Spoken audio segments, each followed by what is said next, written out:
Welcome, everyone, to another fantastic episode of Double Booked. Tonight's guest is an amazing voice in horror. His most recent work, Alone Together, is a brutal and emotional apocalyptic horror novel where the infected aren't the only threat.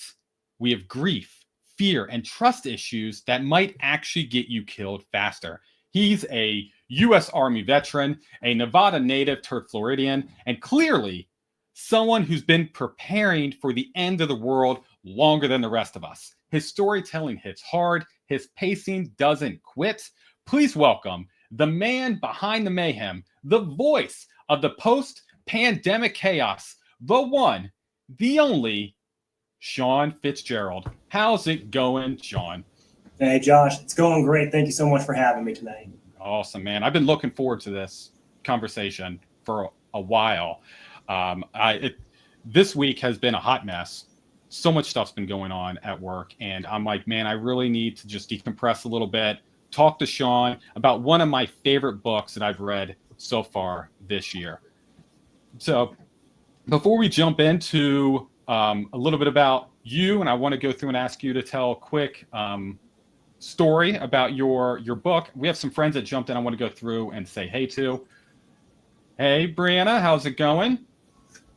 Brianna was one of the first ones to jump on. Super early, appreciate you. And then Jose, how's it going, friend? Jose. The one, Molly McCobb, how's it going, friend? Fatima, how's it going? Lucas, the man, the myth. he's so goofy, man. Kills me. So funny. And then Mr. J.A. Bryden and Brittany.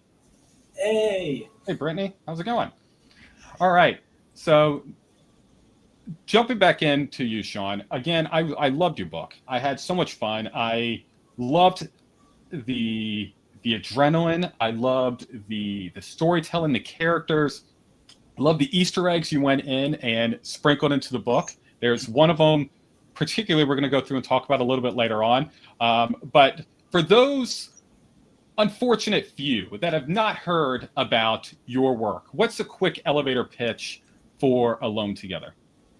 I'd say it's 28 days later, but the zombie's a little bit smarter, a little bit faster, and there's something else happening. It's not just zombies, and you only get a little hint of that in book one. Okay. So good, you got to stop and take a note about it. I'm going to be taking notes the whole time, just letting you know. It's how I keep track on my end. No, I want to know a little bit. What do you mean by that? What do you mean? Are you willing to give a little tiny bit of a hint on what you mean? Are we going to find out more in book two, Factions, on what you mean by there's something more going on? You do get a little bit more. So, I'm a big fan of Michael Crichton, and I think his style bleeds through in a little bit of my style. I'm not ever going to claim that I'm the new Michael Crichton. That'd be asinine. I don't think anybody's going to replace that guy. But there are moments where I don't like somebody just coming out and being the source or the mouthpiece to tell you what's happening, because that doesn't happen in reality. But there are professionals in different walks of life, and we see that in book one. So EMS, we get some medical care, right? You see the soldiers, you see their side of it, you see Roland, his special forces background comes out. And in book two, we introduce somebody, he's introduced in book one, but two, he becomes a little bit more prominent, and he explains a little bit more about his background that we didn't know about prior.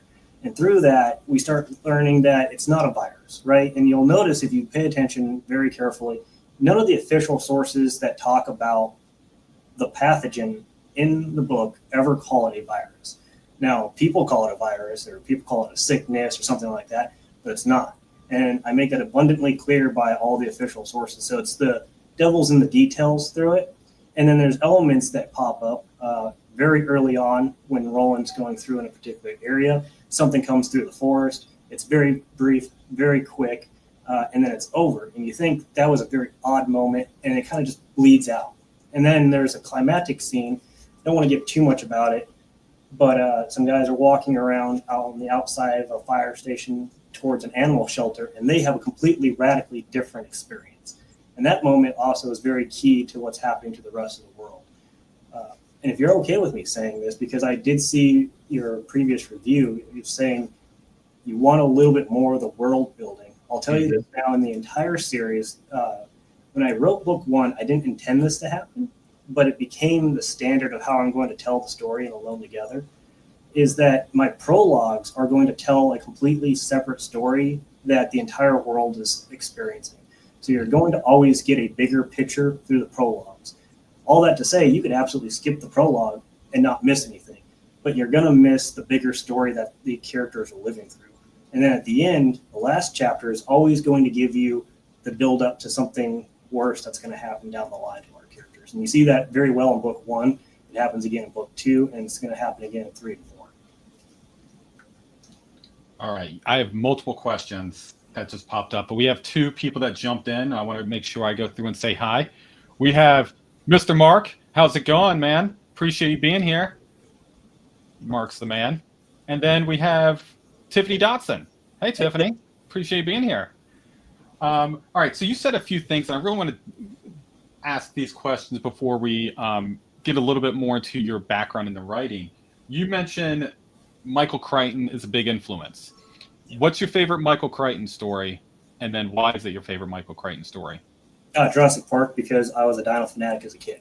So I think that Jurassic Park really just ties together everything Michael Crichton had learned up to that point. You can see all the elements that he did in his previous stories. So the science aspect from Spear is very much there. The business aspect from Airframe is very much there. And then his action elements come out because it's fast-paced dinosaur horror. And I read Jurassic Park probably 3 or 4 times before I got out of high school, and then I ended up reading into his other books, and that's when I just decided, like, this is absolutely my favorite author. I can't find a book of his I don't like. Even his weakest title, which is probably, unfortunately, Congo, still enjoyed it. Loved all of them. I take that back. It'd probably be Micro. That's only because Michael didn't get to finish it. And you can tell right where he didn't finish it. Like, if you're familiar enough with Michael Crichton, you can read Micro, and then you get to a certain chapter, and you're like, he didn't write this. And nothing against the guy who finished it, you just can tell. But barring that, I loved everything he did and the way he weaves an expert in. But that expert doesn't talk in a way that either one is asinine or 2 makes you feel like an idiot. He mixes enough reality with pseudoscience to make you be like, this is believable, right? That's why Jurassic Park is so popular. At the time period, cloning very new. The aspect was there. He came up with an idea of how to get the DNA out there. At the time period, late 80s, early 90s, very realistic. There's no reason to believe that wasn't possible. And then when those experts talk about this, if you have no genetic background, you don't have any interest in science, you don't feel like an idiot reading it. You're like, I can understand exactly what he's saying because he explains it so simply. No, yeah, Jurassic Park's one of my favorites. All right, you've read the book multiple times. There's one scene in there so I didn't read Jurassic Park until recently. I think it was last year I read it. And there's a part in the book that no one talks about. It was never in the movies, and every review up to me reading the book, I've never heard anyone talk about, was the baby elephant. Remember the baby elephant scene? That scene, I'm like, why is no one talking about this? I'm like, it's very quick, but no one talks about it. And I just find it crazy. And anytime Jurassic Park gets brought up, I talk about the baby elephant. So I'm not going to go too much into it. But it's just, I find it crazy that no one's like talking about a deformed baby elephant that they just carried around in a bag to try to make money. I thought it was like, it was crazy, and it really brought, like, you got to see the true nature of what they were trying to go through and do, and their thought process of like, hey, we're gonna change gears. I'm not gonna get into Jurassic Park and this be just about Jurassic Park. That'll be the next one. We'll just talk and do nothing but Jurassic Park. So let's go back to your book. You mentioned about the prologue and how your story's set up. And for those that have not read your book, you do something different that I really like that's not done within this genre is you give a lot of the world building about what's happening in the world through TV or people listening to the radio. What made you go through and decide, hey, this is the route I want to go through and give that external view of kind of what's happening, not just within our local characters? Yeah, in the, I would say, mid 2000s now, the 2004 remake of Dawn of the Dead came out, and I was fascinated by that as a kid. All my buddies were fascinated. That was our top favorite zombie, like not game, excuse me, movie, and it fed us into a bunch of zombie media. So games and all that just kind of dominated years of our lives. And I had it on the DVD. And if you get the DVD collection, you can find this now out on YouTube. There is a special feature on there that's a fake news report. And I have a homage in there. So if you're a big fan of Dawn of the Dead, you know the news reporter's name because I stole the news reporter's name. It's the same name. And I thought it was fascinating that if you watch just the movie, there's snippets of that news report throughout the movie that the characters are watching. And I always thought, like, why is this the only zombie media where this is an element to the storytelling? Because if you think about it, look at what happened with COVID. That's where we lived our lives, right? It was Facebook, it was different reports, it was news, it was radio reports, it was statistics and stats and things of that nature. And on top of that, it was misinformation, right? And you see some of that as well. You get moments where experts are arguing with each other. You get scientists that get blackballed. And it's all because there's a bigger element, at least for my story, there's a bigger element that's feeding into, which you'll get revealed to later in the series. But that's how we live our lives. And I wanted to create a universe that felt real and lived in. And you could turn around and say, that's probably how they would respond in this situation. And I would, I'm going to just kind of blow this away if you hadn't heard this in previous interviews. My experience at the end of my military career during COVID heavily shaped the way I decided to write Alone Together. At the time period, Alone Together wasn't a figment in my imagination, but I've always wanted to write this type of story. And it gave me the real world experience, I think, that made at least book one feel so lived in. Awesome. All right, so let's start there. Let's pivot from that point. What got you into storytelling? Was there a moment? Was you always into writing? A little bit about your background into becoming an author. Yeah, I can say that as a little kid, I wanted to write. I remember writing poetry when I was in elementary school. Every kid goes back and forth on what they want to be, right? There's times I wanted to be a writer. There's times I wanted to be a paleontologist. There's times I just wanted to be in the Marine Corps and the Army and so on and so forth. They kept growing. But the writing side kind of stayed with me. I enjoyed telling stories. And I did try early on at the end of high school and then a couple times during my college career that I wrote almost full-length novels, but I didn't know what I was doing. I wasn't confident enough. I was very bashful about sharing it. And those manuscripts just never went anywhere.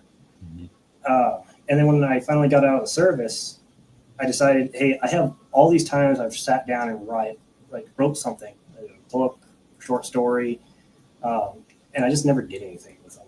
So what I did was I just gave myself a deadline. And I said, I'm going to write a story. I'm going to publish it, and I'm going to get it out there. And if I don't meet that deadline, I'm going to stop doing this because I'm wasting my time from other things I'd rather be doing. And that's how I ended up writing my first novel, which was A Fold to Extinction. Now, I'll also tell anybody out there, obviously, first book, I made a lot of mistakes. I've learned a lot since then. But it was 100% a love story to myself as a kid. And if you're a fan of Dino Crisis, if you're a fan of Jurassic Park, if you're a fan of any of that weird type of sci-fi mixing in with our world, it's exactly that. I wrote the story to the kid that I was and the story I would have wanted to have read at the time period. And I can say that book was a lot of fun. It was, you could definitely feel the Jurassic Park love in that story. But I can honestly say, if someone who read it, you intensified some of the horror aspect of that kind of environment that you would be in, which was so much fun. So there's a question by the great L.M. Holmes. You're holding your get up like military police. Are you? Were you in the military? Were you in an MP? No, I was infantry. And honestly, you do this because what it does is it pulls the weight forward and it takes the weight off. So this is a pretty common stance for anybody who's used to wearing body armor for a long time. If you can't tell, because I'm far away, I do have plates in, so this is a full weighted down vest. I didn't want to come on here and pretend to be doing something, so you get to see what it's really like. Love it, love it. So interesting. So going back, so you've always been writing. You had a few manuscripts. So did you use some of those manuscripts to help you write the Fold to Extinction or Alone Together, or are those completely different stories that are just in a safe somewhere that's just waiting to show itself to the world? Yeah. So there's so many that went out there, and I'll say that you can find some of my early attempts as short stories on my website. Not very many of them. I took a handful that I thought were okay, kind of cleaned them up. They're all pretty rough. I'm not going to lie about that, but I didn't feel like it was right to throw them away because there were parts of me that I still think are worthwhile. So I put it out there, and you can find those on my website under my blog. Scroll through those, read them as what they are. None of them will be linked to my current novels. There's one, and I called it at the time period Diamond of the Second Horseman. It was a work in progress name. And there were some military scenes that I wrote back then that I think kind of shaped some of my modern stuff, but I never went back and reused a scene. I did try a series right before a Fold to Extinction, and it was a steampunk Western. And I thought that was going to be my first attempt at publishing. And once I finished, I looked back and I realized that it didn't really have any depth to it. I could see it. I could feel it. I knew where I wanted to be. But I was too new as a writer, and I didn't have the experience, and I didn't know where to find the right information to make it what it needed to be. Mm-hmm. And I've thought about going back and rewriting that. And there's also, don't want to get into the weeds here, another fantasy series that I do plan on writing eventually that I've had on the back burner. And I'm probably going to cannibalize some of it for that instead. But that's so far down the line, I can't really tell you if it's ever going to show its face. That's cool. That's cool. I think a steampunk Western sounds pretty cool. Sounds pretty nifty. So I don't know why there's not more steampunk Westerns. Like, it seems like the logical, it's the same time period, just in a different setting, right? And people just don't do it. Yeah, no, it sounds awesome. Like, Western is getting a big push, I feel like, in there's the sci-fi Westerns. I just got done finished reading Coma, which was fantastic. Spoilers for the video coming out tomorrow. I really enjoyed that book. And then there's a bunch of other kind of Western, but you don't see steampunk Westerns really being pushed, or I haven't seen it. So if anyone has a book that's kind of like that, let us know. But it seems like this is your path of going through. And when you're, hey, I need kind of a break of writing my amazing zombie story, then you can kind of start picking through that. Yeah, I think there's a lot of time frames in our history that don't get a lot of love. 100%. What are you talking about? Oh my goodness! Like, you guys crack me up. I'm sorry. It's so funny. Yeah. Wild Wild West with Will Smith. That's true. That's pretty steampunky. Yeah, that was pretty good when they had that steampunk spider. Mm-hmm. I will definitely say that something that made me want to write that, I had the idea, but I didn't have enough visuals. And then somebody did a steampunk Star Wars art thing. And they had all the major characters, but they were all steampunk instead. And my favorite was they had Boba Fett, and it was all brass, and his jetpack was leaking oil as he was sitting down. He had revolvers instead of a blaster. I'm like, Oh yeah, no, I'm going to write something like that. That's awesome.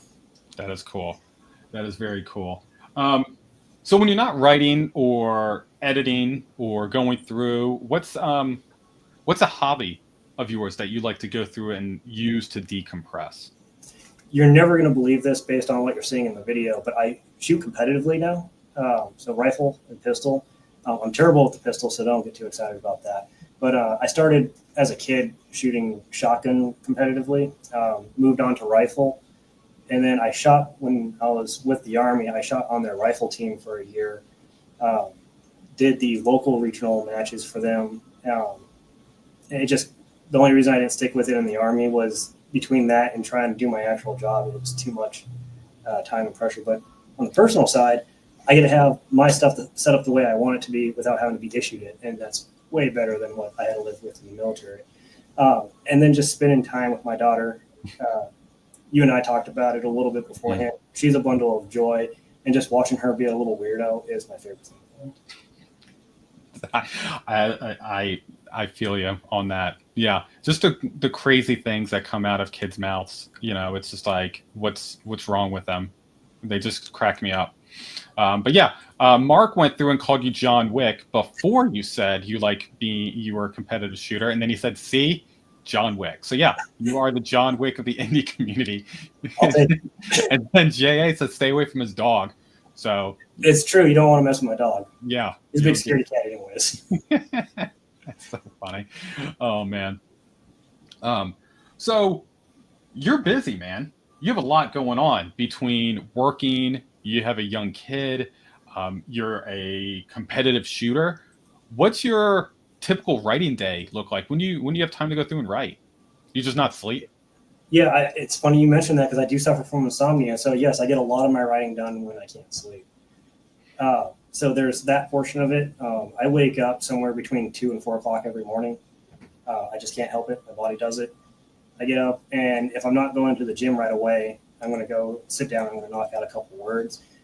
I do the Michael Crichton note-taking method, so I'll carry some type of notebook or note cards with me. If anybody's interested in that method, I have it as a blog post out there. I have 3 different notebooks for 3 different types of work that I do, and I'll record things on there. Note cards are great because you can record a conversation or a dialogue very quickly and then just stick it in your pocket and then come back and reorganize it later in the day when you're ready to write. So that's how I get my words in. I don't get a lot of time on the weekends, unfortunately. That's when most people think that I write, and I do my least amount of writing on the weekends.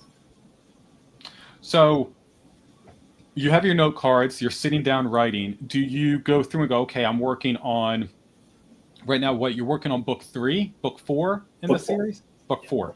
So when you're sitting down to write book 4, are you going, okay, let me go chronological within the story? Or are you going like, hey, I'm really feeling this scene. I want to go through and write this scene. And then you're kind of more of a jumping around kind of person. I'd say that there's kind of a combination there. And the reason why is I've talked about my PowerPoint method before, which is my easiest way of categorizing my notes and my character cards. And if a scene I think of really needs to be written because I just have it in my head, I'm going to find that character on their note card and I'm going to put it there in the notes. And I've done that to a couple characters that I knew needed to be fleshed out somewhere else, but the timing just wasn't right.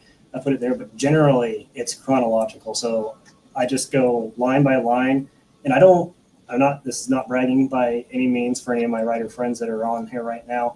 I don't really suffer from writer's block as much as I suffer from not being able to accurately give the sensation that I want. So there's a couple times I'll come in, I'll write a scene, and I'll come back and decide that's not exactly the way I wanted it communicated. And I'll come back, rewrite it, and fix it, and then finish forward. So generally, it's chronological. I don't really skip around. I also don't do that method where I skip a scene and say insert scene here and then go on. I have to write it right then and there to make sure it flows smoothly for the next element.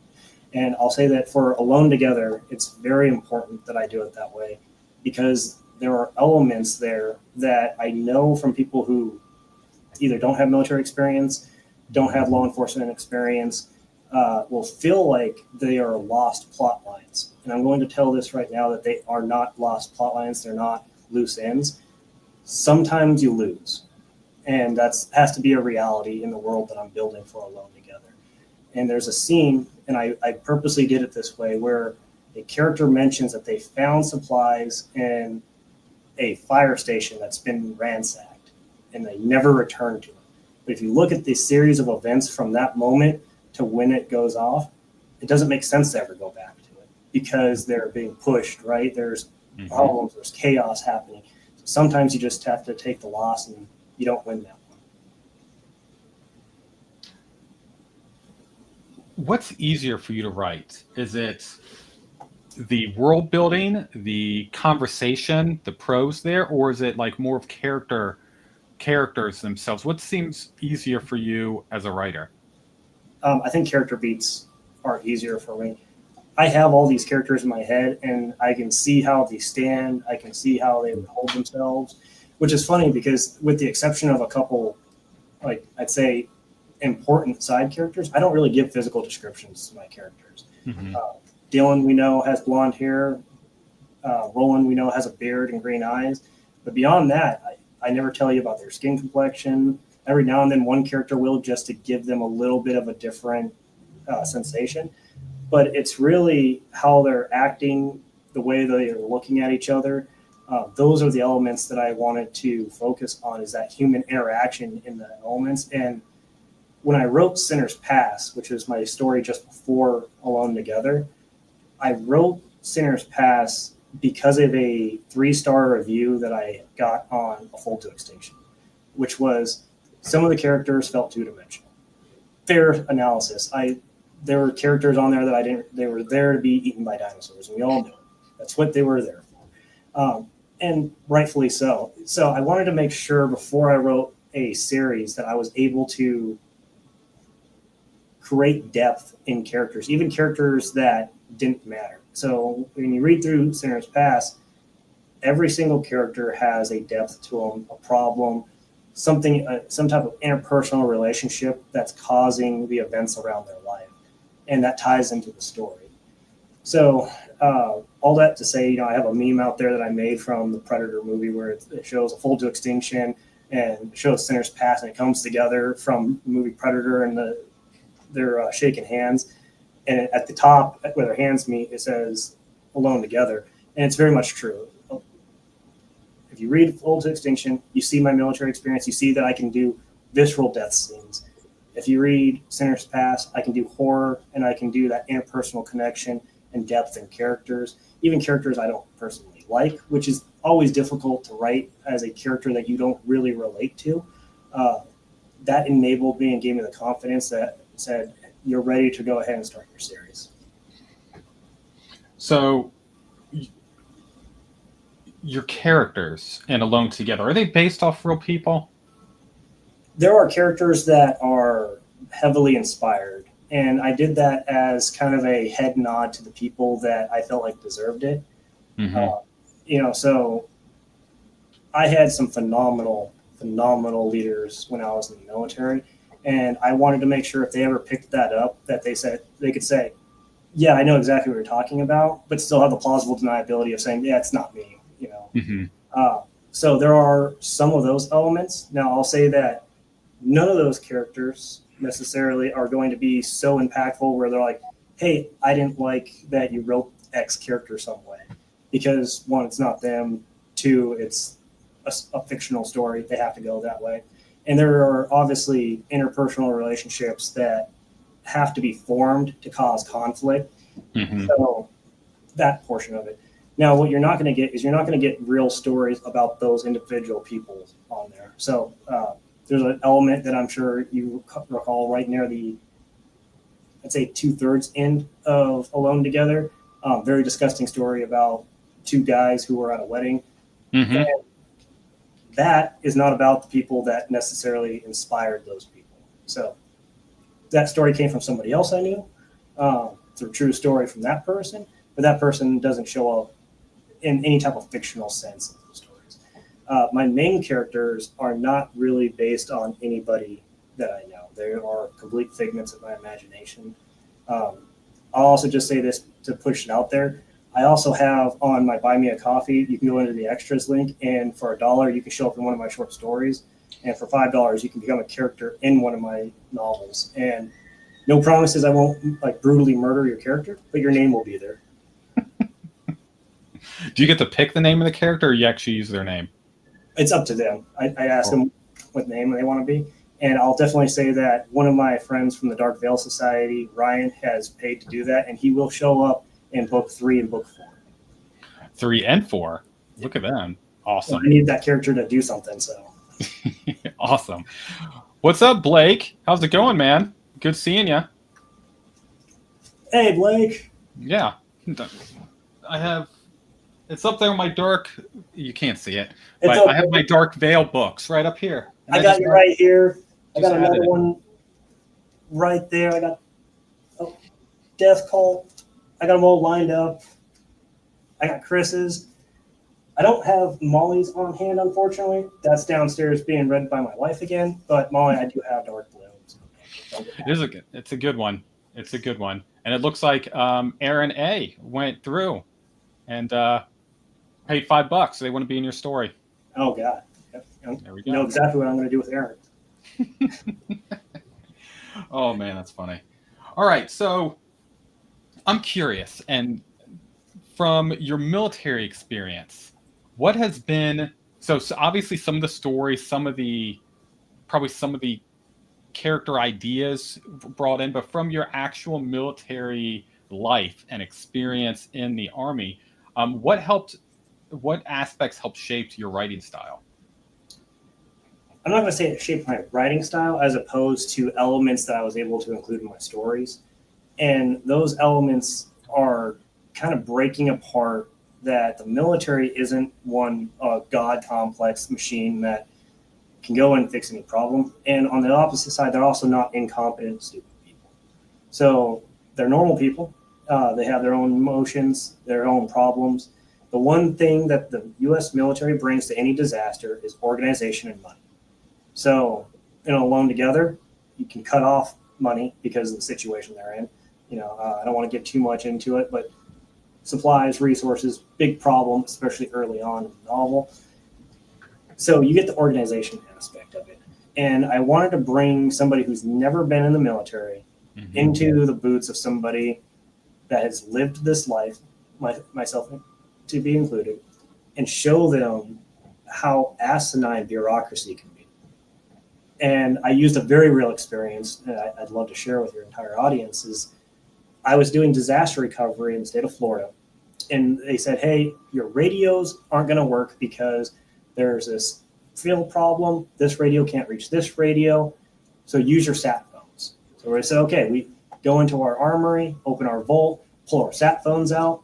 The week prior, they decided because they had problems with security, what they were going to do is they were going to take the SIM cards away from the phones, and they were going to keep it in the higher headquarter unit based out of St. Augustine, Florida, which is 3.5 hours away from me, which I just drove another 3.5 hours west. So I now have 6 hours between me and the SIM card that uses my phone. So I had a sat phone that couldn't make phone calls the entire time. And they're like, why aren't you calling us? Because you have my SIM card. In fact, you don't have just my SIM card. You have the entire state's SIM cards in one location. They're like, oh, we'll drive it to you. Well, this hurricane was Hurricane Michael. You couldn't drive to us because they shut down the roads east and west because there's trees. The water had come up and washed out roads. So it was a complete asinine effort for them to try and get that through. That was a real story that I share, and I wanted to try and bring people into there are things we can do really, really good. It's still human fallacy that ends up screwing us. Mm-hmm. Oh, man. That's crazy. That's a crazy story. That's crazy they went through and did that, but I'm not even going to get into that. So Alone Together, what was, because this is your third book that you published. And so you're really starting to get your groove and you're really starting to get your voice together. What was the most challenging part about this book, definitely compared to the other two that you went through and published? I definitely went through large learning curves through both stories. in a way, I'm kind of embarrassed of how I released A Full to Extinction, and it's just because I didn't know a lot, and I went back and fixed a lot of it since then. But there's a reason that I don't push as heavily for that. I'm not. I'm never going to take it down because I think that it still represents where I started. And there are definitely problems with Center's Pass that, looking back, there are things that I felt like I probably could have gone back, done a little bit better, but I felt very appreciative of what it taught me about writing characters. So when I came down to writing Alone Together, I'd gone through several large learning experiences, one of them being what I needed from a good and effective editor. And I finally settled on a phenomenal editor. She does art, specifically developmental edits. And she was able to show me what I was doing well and what I was doing poorly. And that helped me greatly, especially with Alone Together. And that's what ultimately is the product that you received from me. So I do use two editors. I use a developmental editor and a line editor. If you don't know the difference between the two, a line editor is your traditional catching grammatical things. Developmental is, hey, this doesn't make sense. The story structure here isn't there, things of that nature. So I did get it from that side, which I didn't receive from my previous two editors. The next portion of it was, they always say when you're writing, you can break all the rules. And I think a lot of Dark Veil Society authors are going to agree with me when I say this, is that that's true, but you need to know the rules before you can break them. So they exist for a reason, and you need to know how to use them. And then you need to know how to break them in a way that is productive for the reader to understand your story. And that has greatly helped me in that. And I will say that I did something really weird in Alone Together, and I think you'll probably remember this early on in the prologue. It's a split prologue. I've personally never seen somebody else split a prologue before, but I liked it. And when I sent it off to my alphas and my betas readers, they took it, and that's probably where I got the most mixed feedback was on my prologue. I had some people that absolutely loved it. I had a lot of people that said this was a very unusual way to write a prologue. And I was like, you know what? At the end of the day, that's a rule I'm going to break, and I'm going to do it. I feel like it worked out as well. I enjoyed it. I thought it was good. I'm on that side of the fence. I enjoyed those. So those were the most challenging. What was the most enjoyable part that you look back and go, man, I had fun doing X, Y, and Z for Alone Together? Yeah, it's very difficult for me to answer that for book one right now because I am working on book 4 right now. And while I know the events that have happened in book 1, it's hard for me to put myself back in that place because I know what happens to so many of the characters. It sounds asinine. I'm the writer, right? Of course I know. But when the story first started shaping out, I didn't have as many interpersonal connections and relationships as ended up happening. And then I realized as I was writing it that not only do I have to have these interpersonal connections happening, they have to create new ones with new characters as they come across and meet them. And at the same time, every interaction doesn't need to be broadcasted, right? So if I tell you that 4 characters drive someplace, obviously those 4 characters probably had conversation, but I don't necessarily need to dive into all of this. So it was enjoyable watching these fictional relationships start to blossom in between, and characters that thought one way about each other felt a different way. And then watching, I hate to say it this way, but watching them suffer with each other. And it's the closest I've felt to the experience I had when I was in the service with guys since I've gotten it out. That makes me sound like a sociopath. I'm sorry. But when it comes down to it, I got to see my friends again, essentially. There's a lot of trauma that is very real. And it sounds weird saying I enjoyed this, but it was therapeutic to get it out. No, not just my own, but the experiences I know some people went through. Man. I can see that. Yeah, I can see how it could be very therapeutic. I'm really glad to hear that it was, and I think I can speak to the people in the chat that's going through and watching that we're glad it was very therapeutic for you, even when you're putting your characters through hell within your book. Um, so you're working on book 4 now. How many books are you planning for within the series? Do you have a big um, vision on, hey, it's going to be this amount of books, or are you kind of just like seeing where it goes? When I set off to write Alone Together, I intended it to be 8 books. And now that I'm on book 4, I realize I'm not going to be able to get the story in 8. I thought I was going to be much further, and it's just realizing how many words it takes to write a single novel. I guess I didn't consider how far that many words carries me into a storyline. So mentally, when I thought 8 books, I'm at the stage where I thought when I first set off, I would be in book 2, and I'm already on book 4. So it's probably going to be beyond that, but I can say that as long as people are finding these interactions and this world interesting, even if I finish the series, there are so many avenues for spin-offs that I can absolutely write down there, because there are going to be characters that end up going their own way, and they can have their own storylines, and I can follow through with them. And I'm really enjoying seeing this type of arc come out of it. Awesome. So from a overarching arc of the original 8 series, going to end up being closer to probably 16-ish. I'm going to say 12 right now, but I might be doing the same thing that I did when I set off. I'm at such a pivotal moment right now that the first quadrilogy, the first 4, closes a lot of the initial problems that are encountered. Mm-hmm. But if you get into, I almost blew parts of book 2.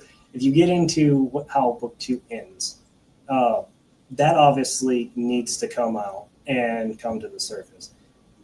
Book 2 has a closure of where book 1 picked up, or ended off. So book 2 picks up right after. It's next day, we're going into it. Perfect. Right there. Book 3, there's been a couple months. So new problems, new issues are coming up, but there are some lingering issues from book 2 that are festering. And then book 4 forces our characters into a completely different alien situation. Don't want to talk about that too heavily, because I've only hinted at it in book 1 and 2. You're going to see a lot weirder stuff as the series goes on. So for the full series itself, you know in your mind where your character or your story, because I don't know if we're even going to have the same characters when we get to the end, but where the story is going, the end point of the story. Can I do that? Okay. Yeah, I definitely have at least for the main series, mm-hmm. which would be called the Alone Together series. I have a pinpoint of this is where this line ends. Story arcs are going to pop off from here, and then from there, if there's enough interest, I can continue the universe stories of it.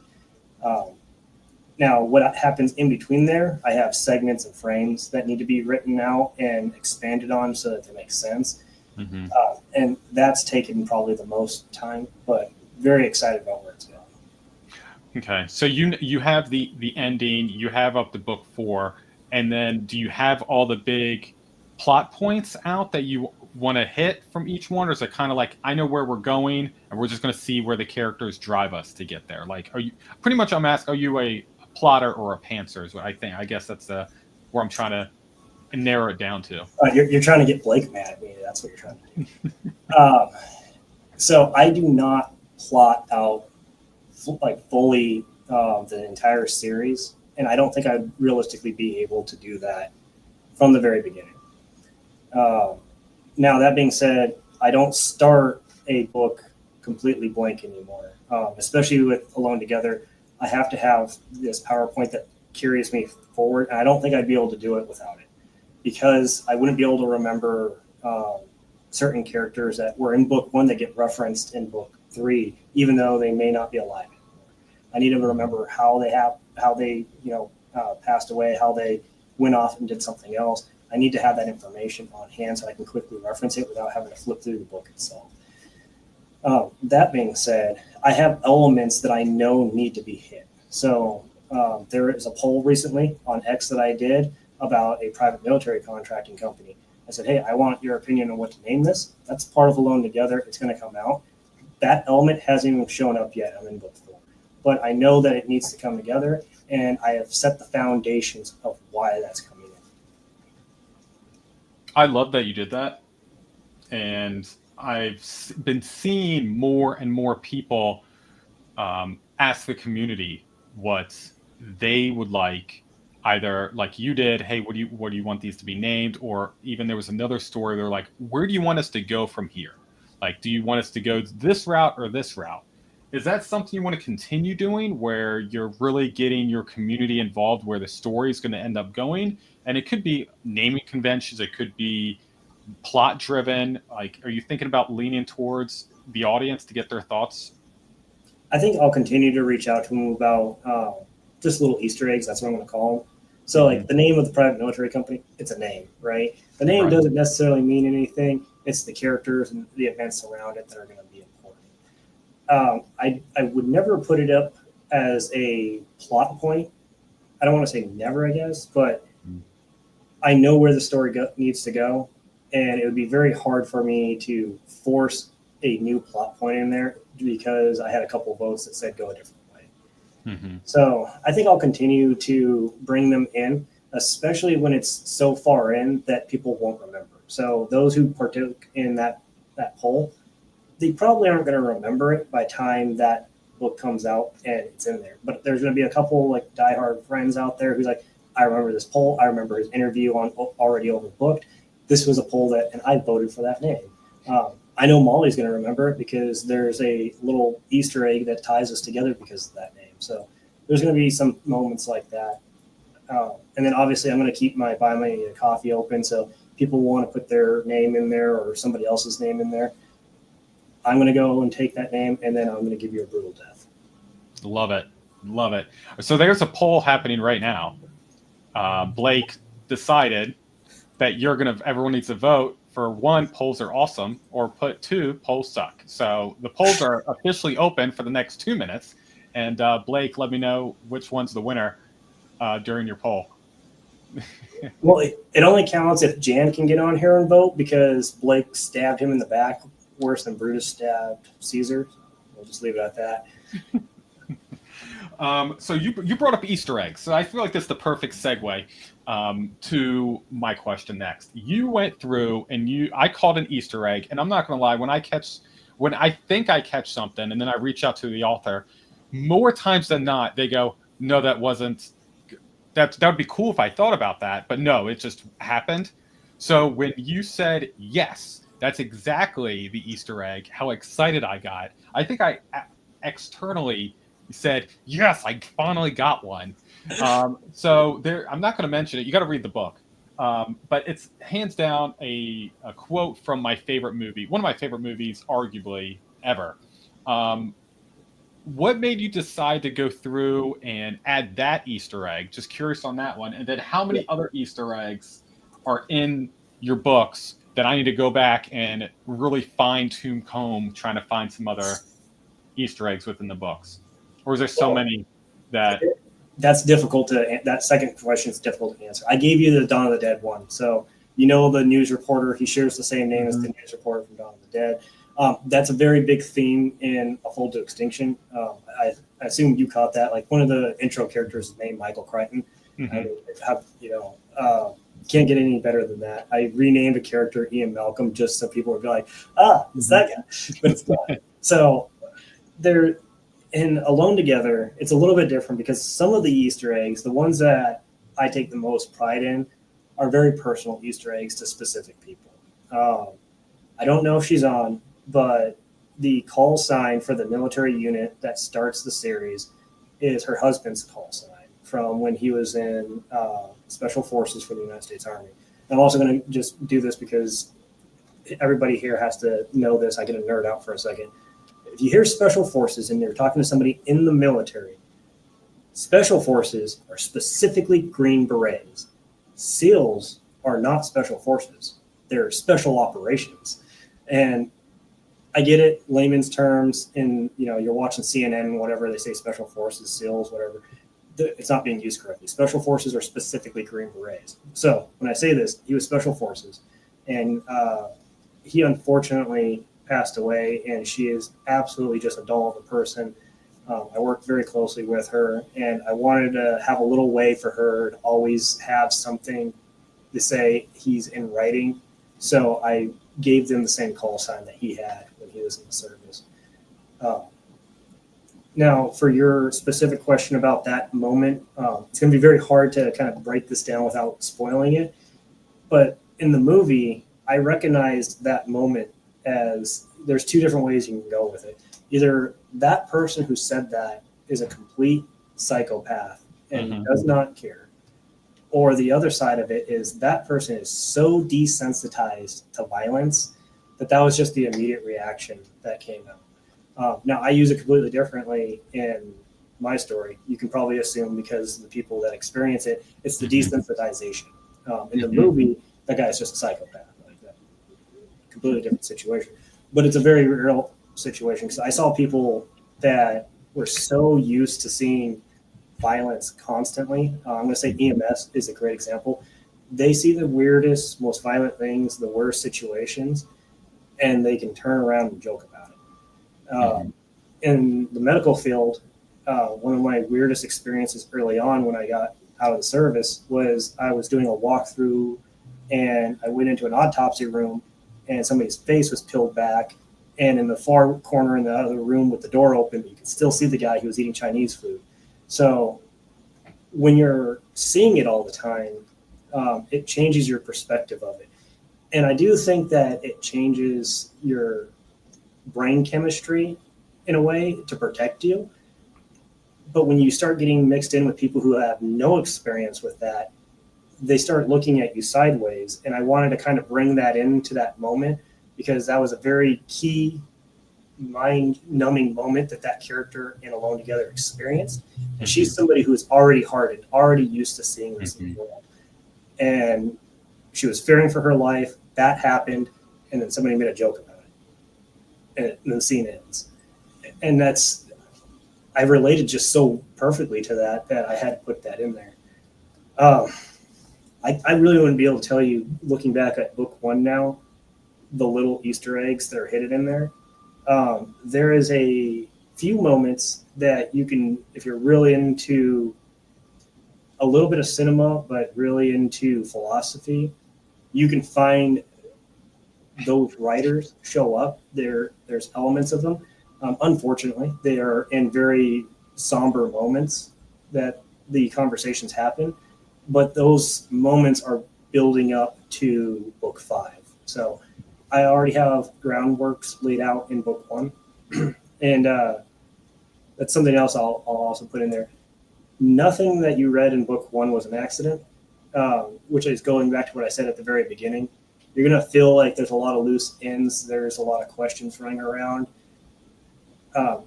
There's not. I have an answer. It's just not going to come as quickly as you want. Okay. So there's chaos happening right now in the chat.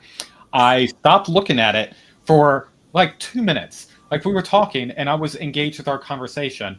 And next thing you know, everyone's talking about you can do cartwheels and then now they want us to have a cartwheel off, and that I guess you do cartwheels in the front yard all the time.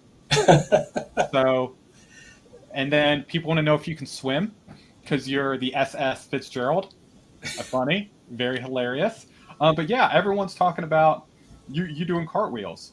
That people need to see your cartwheel skills. I guess you.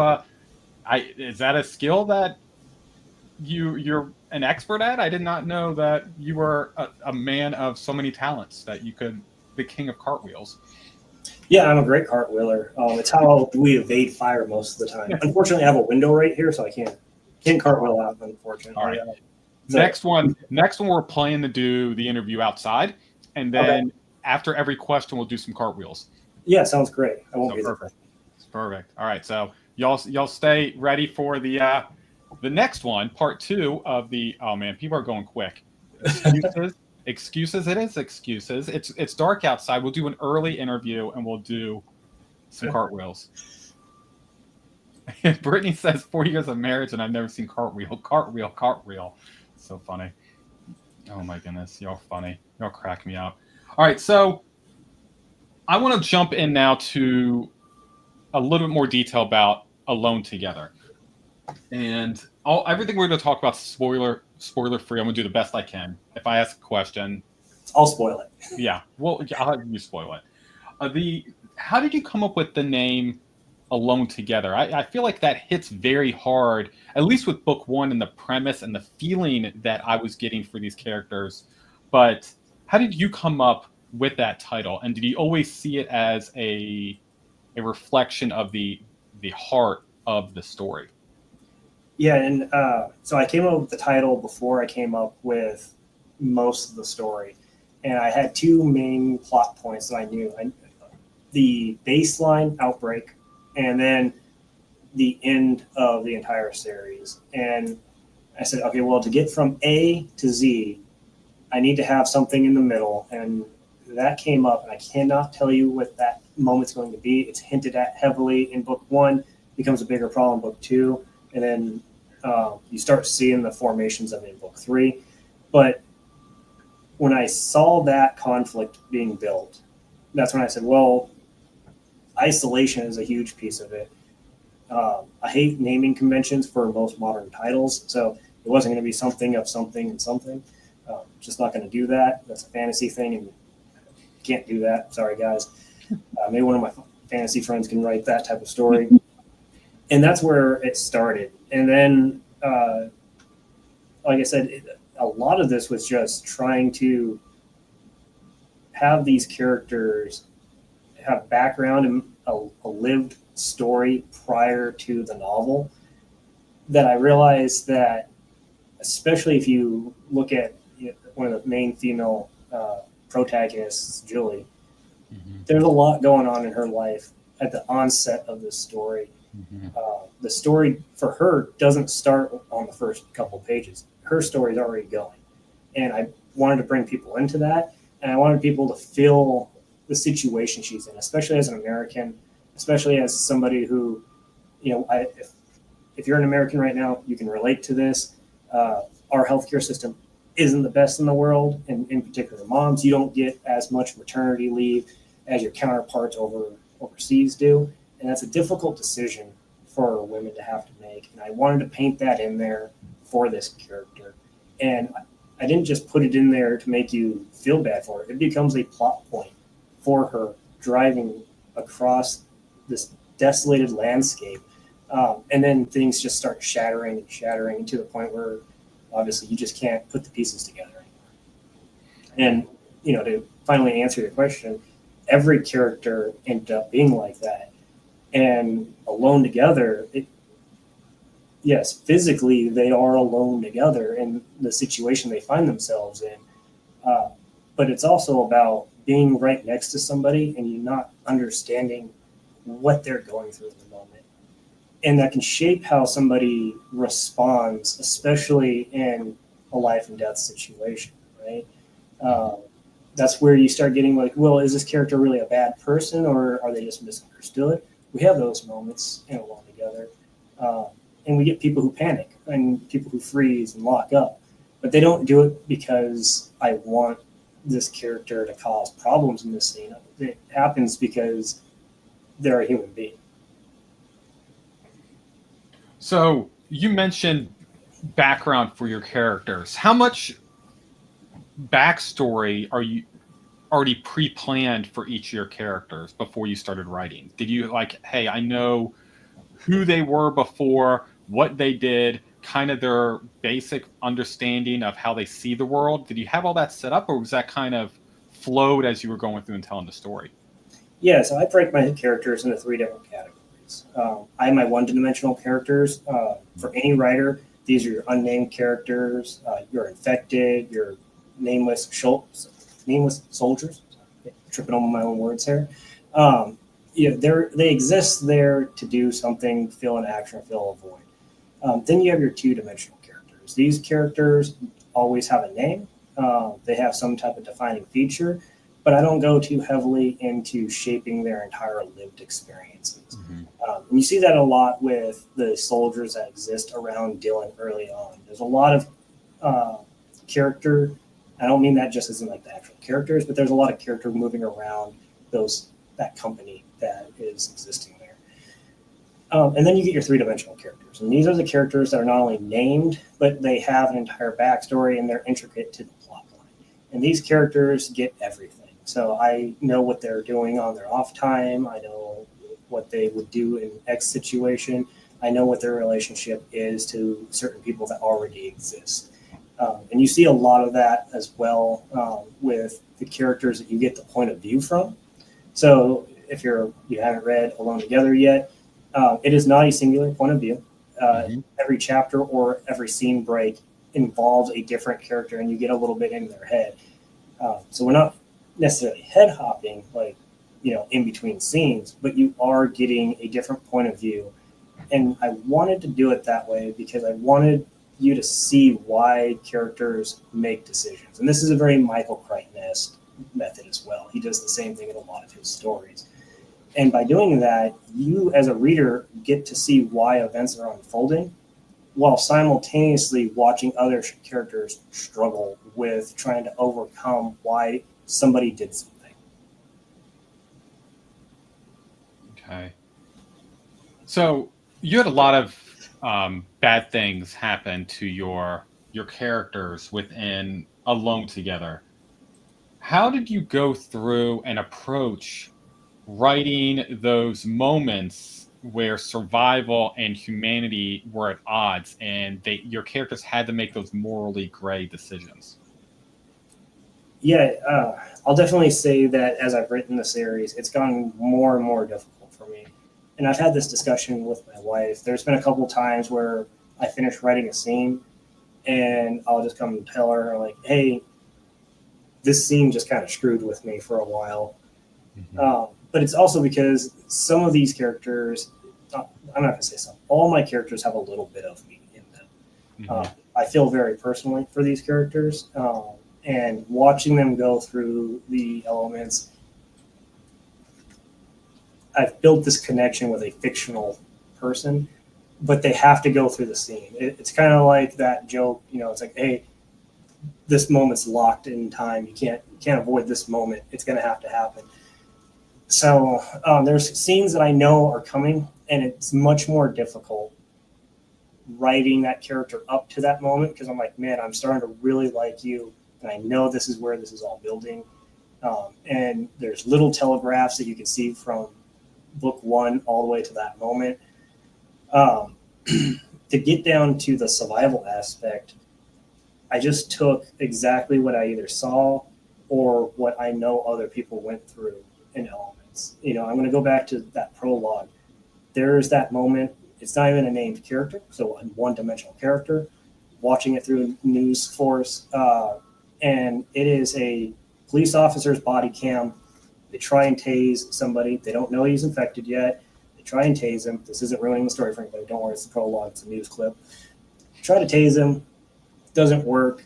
They end up killing this guy because he rushes through. Protests break out, and it's because somebody had an iPhone. They videotaped it, and all you saw were the cops shooting this unarmed dude. You're like, you didn't do anything. You didn't see them go into the house from the body cam footage, find all the dead bodies, and you didn't see them charge after the officers, attack them. They try to break contact, turned out, fired the taser, one prong missed, couldn't de-escalate, so they ended up using lethal force. And I remember that specifically in there. And to answer your question, I'm going to go on a little bit of a segue. That one of my early readers said, ooh, I don't know if I would put that in here because this doesn't seem right. But the irony of it is I based that on a true news report. So everything in there was just tailored to be a fictional setting with a zombie-esque type outbreak. But the entire interaction between the law enforcement, the response, how it was videotaped, was a real incident that happened, I think, in Cincinnati.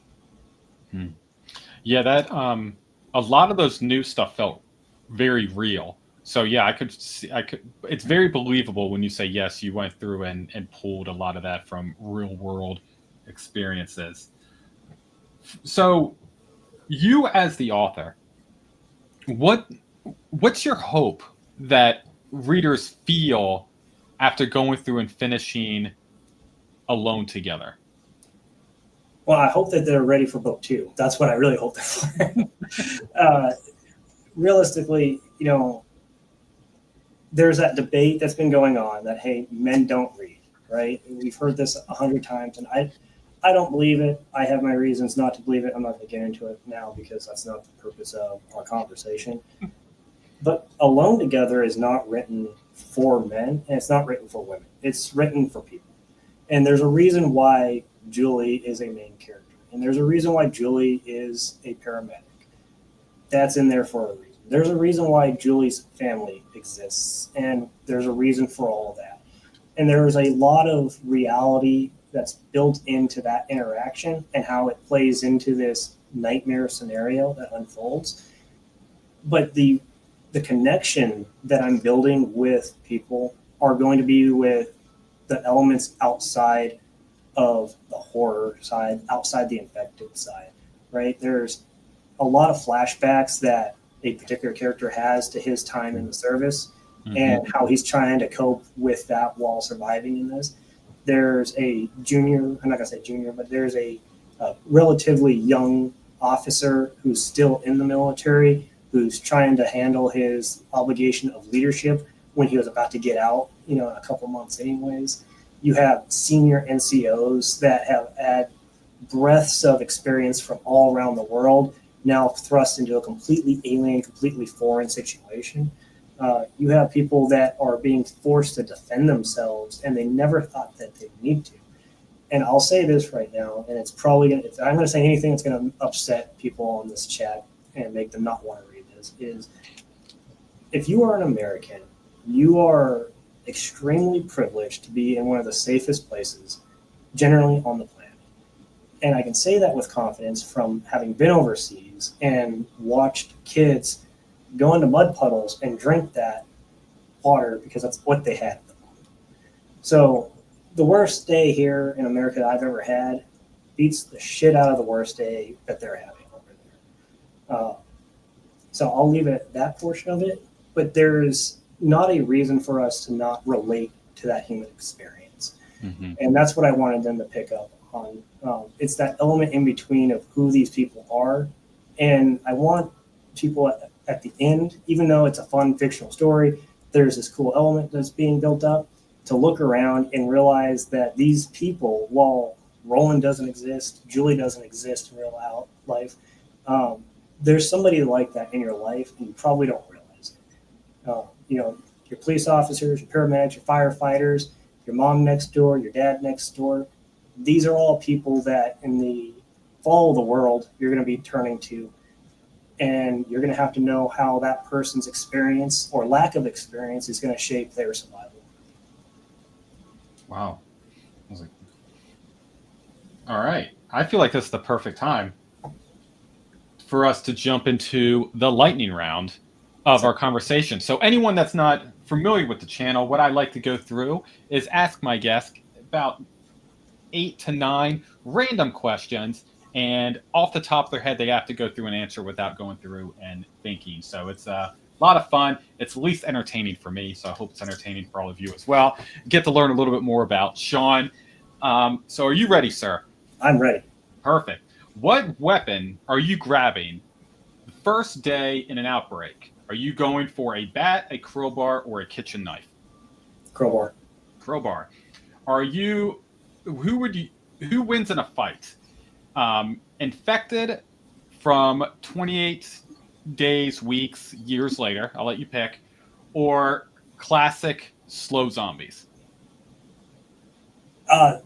If they fought each other? Yeah. Oh, the classic slow zombies because they're already dead. Which character from your book would you want watching your back in real life? Roland.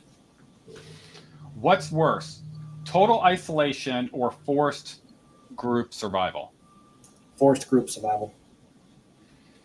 Which fictional apocalypse would you not want to live in? And it could be a book, a film, a game. If you had to pick one that you would not want to live in, what would be that one? Anything in the Warhammer 40,000 universe. All right, I need to be honest on this next question. Okay. Would you survive in Alone Together? Yeah. Okay. I'm wearing Roland's kit. Come on. All right, final one. I ask this to every single author because I find this awesome. I need to hear, what is a theme song for Alone Together? Well, it's funny you asked that because I have a playlist for Alone Together, and it is on Spotify. I've linked it in my newsletter. Man, the theme song that comes to mind is already used in an apocalyptic movie, so it's not fair to say that one.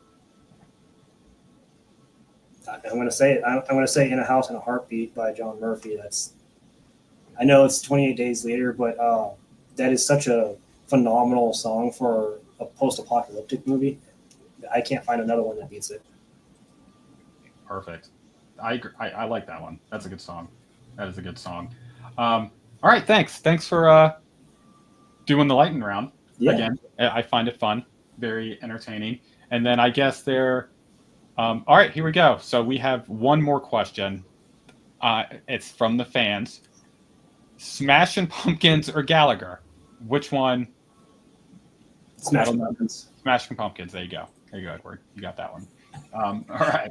So I want to jump in now. Right before we show book 2's cover, it's right there. A few more questions, but I'm very curious because the story, at least the first one, feels very cinematic in my mind. Like I can actually see the characters, see what they're actually going through. I know you didn't describe them very well, but I really like that because I can kind of give it my own internal twist on what I think they actually go through and look like.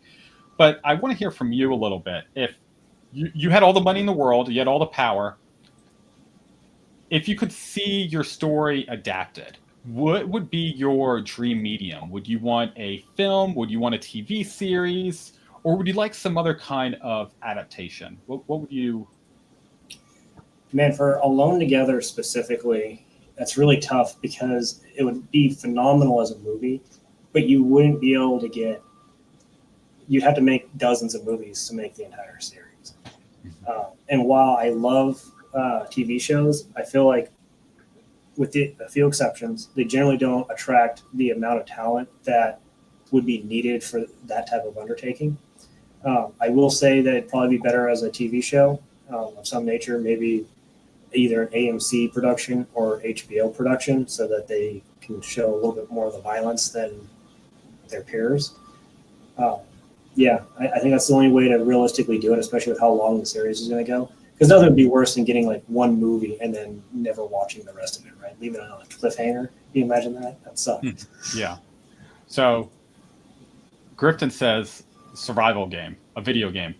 It would be a pretty cool game. The only thing with a survival game, you'd have to just do it from a generic point of view. I don't feel like you'd be able to find a way to show all the characters and their interconnections just because there's so many of them at this point. Mm-hmm. I'm talking, unfortunately, from a perspective of being on book 4 and knowing where it's going to go eventually. I guess if you had a bigger budget, you could probably do it. I'm having a hard time imagining it. I'll definitely say I think Fall to Extinction would make a phenomenal survival horror game. Mm-hmm. All right. So I feel like we're at the point now, Sean. I think we're ready to go through and show the cover of book 2. So let's do it. I've been excited. Since you showed me this, I've been hyped to go through and show this. It looks awesome. Let me go through, share my screen, and we will... Here we go. Look at there. Yeah, so this October 15th, so that's right. This October, you're going to get the second installment. October 15th, Alone Together Factions will be coming out. The world didn't end clean. It tore itself apart screaming. to Captain Dylan Hawkins and Roland Donovan, the situation is going from bad to worse. Cut off, surrounded, they have to rally their band of survivors and carve out a fragile refuge in a collapsing world. In the chaos of an world overrun by infected and with a new threat at their doorstep, not all survivors are friendly. Something's already rotting from within. There's a traitor among them, and in this new world, betrayal is just as deadly as a bite. Man, I love this cover, man. I love it. I love it. It looks fantastic. So, killed it. Killed it. I appreciate it. And, you don't get to really see this. You have experience with it because you have the hardcover for the original. But anybody who gets either the paperback or the hardcover, if you line all of them up, there's going to be pillars on the spine that deteriorate over time. So you'll get a little artwork to line up on your bookshelf if you put them all side by side. So I hope that encourages you guys to get a physical medium. But if that's not your thing, I want to let you know that as of today, I've reduced permanently the price for the Kindle for Alone Together. So that's been reduced for you. I've also reduced the cost for A Fold to Extinction if you like ebooks. And they'll stay reduced permanently from here on out. I plan on continuing to do this every time a new edition is released. I'm going to lower the price to make it easier for you guys to get into the series. So I hope you guys enjoy that. That being said, if you do like to splurge, the hardcovers come with an additional short story in the back. And as Josh will tell you, these short stories are tied to the universe. They give you some background to existing characters or events that have happened in the story. Yep, they're fantastic. Okay. All right. How many knives do you have strapped to your body right now? Look, a good musician doesn't tell you all their Blake knows. He said 69. Hey-o. Hey-o. Listen, you just need to know about one. That's it. It only takes one. It only takes one. So funny. I did not know that was the plan for. I love a good spine. So knowing that you've thought about, hey, when it's on your shelves, you're going to start seeing it being deteriorated after each installment. I really appreciate when authors go through and do that because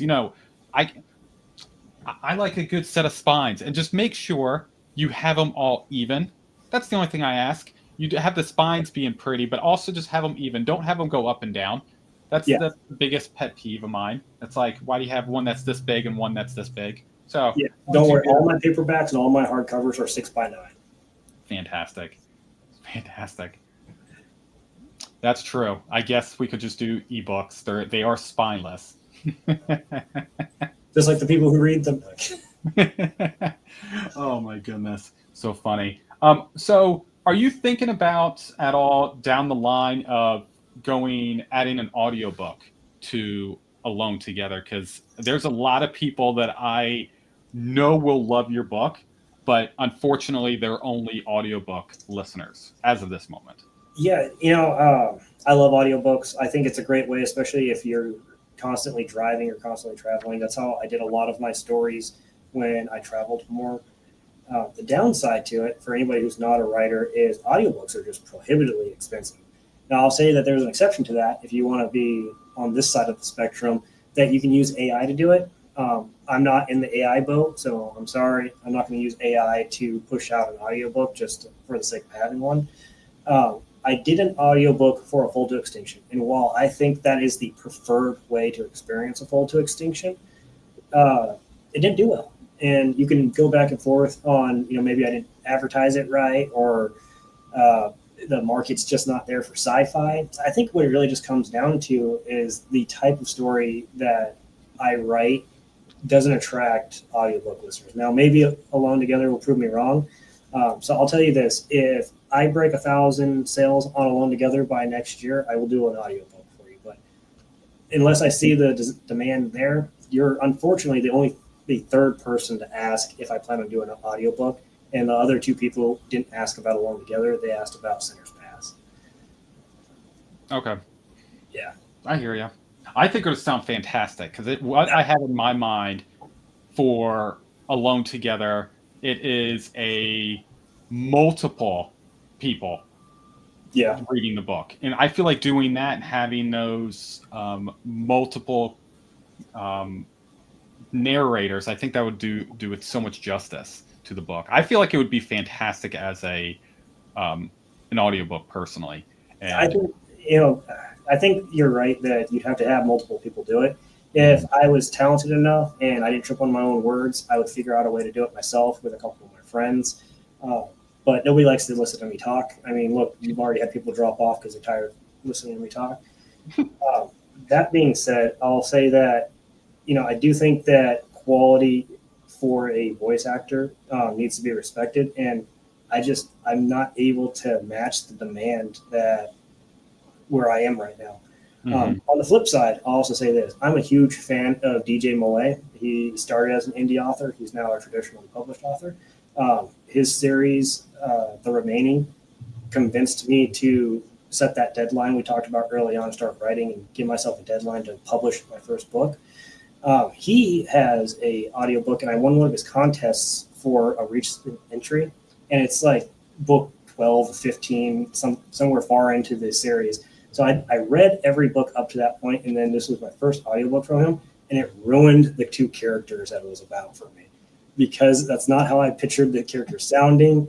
That's not how the scenes I felt like were supposed to be read properly. And I was like, I mean, I enjoyed the story, but it completely changed the way I perceived those characters prior to that. So I worry about things like that as well.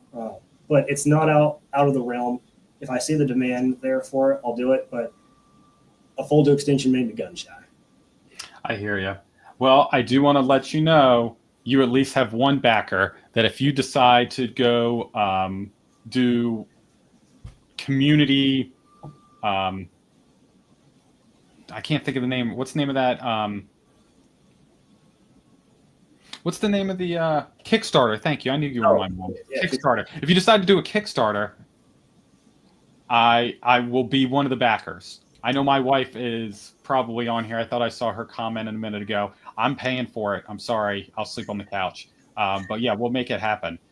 Lucas says you can also do royalty share to have an audiobook where you can go through and share those royalties with. So there's options, man. But I think you definitely don't need to cut that out completely. I think it would help definitely push the story and get a lot more eyeballs and earballs onto your amazing story. So you mentioned, I want to pivot one more area and then I want to come back and close out with you today. I'm really curious outside of what we've already spoken about. So you mentioned steampunk Westerns as a potential route. Is there any other, I'm being judged. You said airballs. I mean, I did say earballs. I said that on purpose. I was trying to be funny. Well, is that like a Bolchinian? Yeah. Okay. Yeah, no. I said eyeballs, earballs, and I was trying to be funny. Yeah. They're heavy. Anyway, are there any other kind of themes or genres you're looking to lean into? Yeah. So I tried a detective series at one point and couldn't do that, but true crime and those type of stories hold a pretty solid place in my heart as well. I do have a friend, and I don't get to mention him enough, but he writes a undercover detective story based out of Miami, Florida. And after reading his, I was like, yeah, I'm happy I didn't get into this because you are obviously the right person to write this, and I'm not. But I do have a dark fantasy series that I've kept on the back burner for a very long time. I've started it. I'm actually 60,000 words into it. But I need to go back because I started that right around the time when I was writing Sinner's Pass, and I've learned so much since then. And I'll also say that Alone Together has taught me so much about writing a series because you can write a book and you can be phenomenal at writing a book, but you might not be able to write a series. And I'm quickly learning how complex series are. So the one thing I can tell you about my dark fantasy series, because I've already shared this in a newsletter, is I wanted to take it away from the usual setting. So they're always either medieval or they try and make it urban fantasy. I was like, well, you know what? Nobody writes about the 1600s. So it's a fantasy series set in the 1600s with all the type of colonial chaos that came from that time period, all the disease, all the trade, all the international politics. And that's what I wanted to write because that is a untalked about time period with a lot of turmoil that happened on our planet. And for some reason, we don't talk about it. I don't get it. Like the warfare back then was crazy. It's a great place to put a dragon. No, I love that idea. No, I think that would be a lot of fun. Yeah, I don't see that at all. I can't think of any fantasy that's based in that kind of time frame. So yeah, I think that's very cool. That's a very cool idea. Um, at this point, so this is your third book that you have put out. We're getting ready to have um, book 4 of your novels coming out in October, which I'm super excited for. At this point in your career, what does success look like for you? Success looks like when I get a random person, either a review, a comment, a message, and they just tell me that they absolutely loved something. So recently, I had a coworker reach out to me who bought my book, and he said, "I didn't know that Humvees didn't lock," which is a true thing. Military Humvees don't have a lock on them. I don't know why. They also don't have keys. And as odd as this sounds, you can't honk the horn unless the headlights are turned on. So there you go. Well, some random military tidbits there. But that makes me happy. When you reached out to me about a specific chapter, and I can't remember if you told me to go F myself or something, that made me happy. Sometimes I get a message from my editor, and she'll say, "I didn't expect this scene to happen."